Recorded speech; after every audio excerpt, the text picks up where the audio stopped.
So this week playing these games has been really fun. It's been really cool to see that there's games out there that aren't just for like playing and that they're tailored to like certain things. So the game that I would make a lesson off of is called Autism, but it's not. It's like AUT-SIM, so it's like Aut-SIM.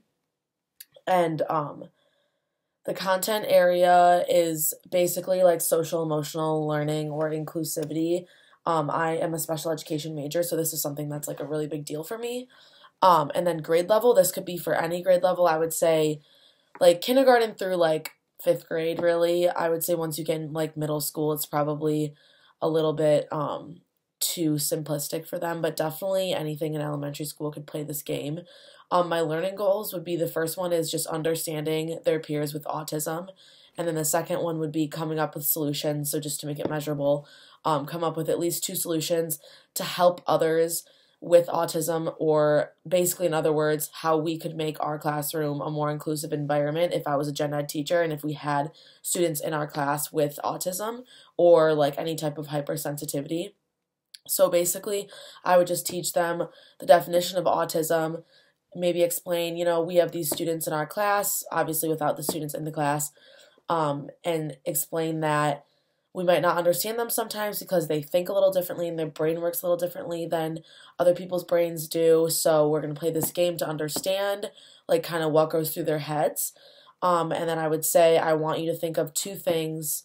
I mean, I guess I'd make it discussion based. So at the end of the play, I would be like, okay, raise your hand. I want you guys to tell me what were two things that you noticed that were different in this game than what goes through your head. And so one thing someone might say is there was random sounds and random noises coming.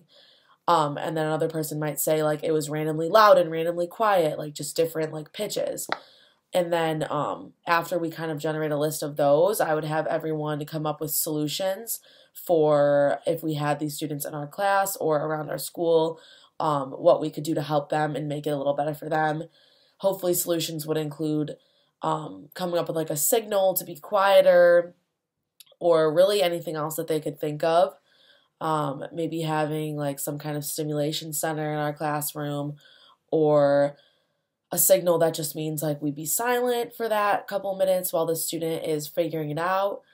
So yeah, that would be the learning objective for that. It's not really an academic one, as more of like a social studies, like social emotional learning and helping others, but I do think it's just as important as the academic needs because people with autism are in our environment outside of school all the time and we just don't even know it. And this game also might help to like kind of pick out who those people might be, or in a setting like, oh, someone at my grocery store I know like always does these kind of things, like maybe has autism, like now I know like to try to be more helpful and what can go through my head. So